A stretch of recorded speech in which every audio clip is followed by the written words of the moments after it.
నోటి దగ్గరికి వచ్చే ముద్దని విసిరికొట్టి ఆ ముద్దని వాడెవడు పెట్టట్లేడు, నేనైతే మాత్రమే, నా దగ్గరకు వస్తే మాత్రమే నీకు ముద్ద దొరుకుతుంది అని చెప్పాలి అన్నటువంటిది ప్రస్తుతం పెత్తందారుల ధోరణి అనాలా, అహంకారపూరిత జర్నలిజం ధోరణి అనాలా తెలియదు.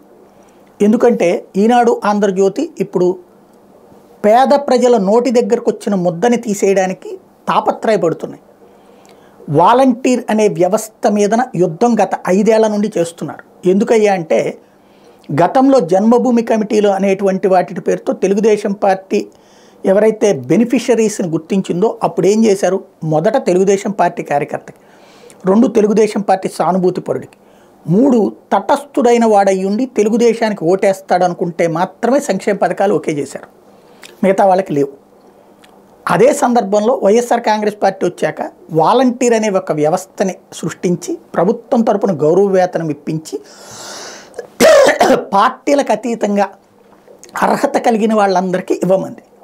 ప్రతి 40 ఏళ్లకి ఒక వాలంటీర్ని పెట్టేటప్పటికి వీళ్ళు ఆ 40 ఏళ్లకి అన్ని ప్రభుత్వ సంక్షేమ పథకాలు చేర్చారు, పార్టీలకు అతీతంగా చేర్చారు, వాళ్ళ అర్హత ప్రాతిపదికన చేర్చేశారు. ఇది ఒక రకంగా ముద్ద ఇంటికి వెళ్ళింది, నోటి దగ్గరికి వెళ్ళింది. ఇప్పుడు జగన్ని గద్దెదించాలంటే ఈ వ్యవస్థని నిర్వీర్యం చేయాలి. ఈ వ్యవస్థలో కీలకమైన వాలంటీర్లని విలన్లుగా చూపించాలి. ఇంతకుముందే అమ్మాయిల్ని సప్లై చేస్తారంటూ, లేకపోతే కనుక దారుణమైన అవమానించడం అయిపోయింది, వాళ్ళ మీద కేసులు పెట్టడం అయిపోయింది, కోర్టులు దోక అయిపోయింది. ఇప్పుడు అదంతా అయిపోయింది. ఇక ఎన్నికల సంఘాన్ని అడ్డుపెట్టి ఆపించే ప్రయత్నం ప్రస్తుతం ఈ పెద్ద మనుషులు చేస్తున్నారు. ఈనాడు, ఆంధ్రజ్యోతి రోజు వాలంటీర్ల మీద పుంకాను కథనాలు రాస్తూ, వాలంటీర్లు కూడా ఇప్పుడు దారి తప్పారు, అనైతిక ప్రవర్తనకు పాల్పడుతున్నారు.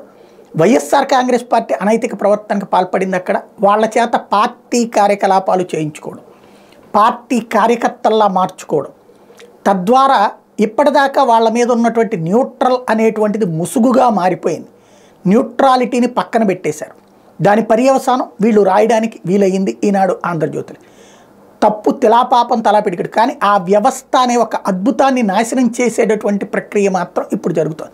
దాని పర్యవసానం ఏంటంటే రేపు వచ్చే నెల 1వ తారీఖు నుంచి వీళ్ళు పెన్షన్లు ఇవ్వాలి, అట్లాగే ఇతర సంక్షేమ పథకాలకు సంబంధించిన డబ్బులు ఇవ్వాలి, అలాగే ఆ తర్వాత నెలలో ఇవ్వాలి.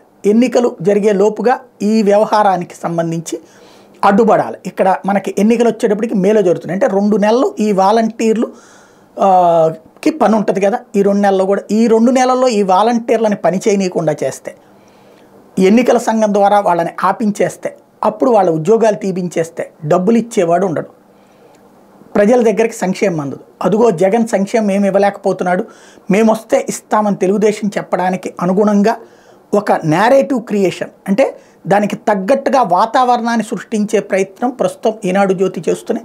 మరి ప్రజల అదృష్టం ఎలా ఉంటుందో చూడాలి.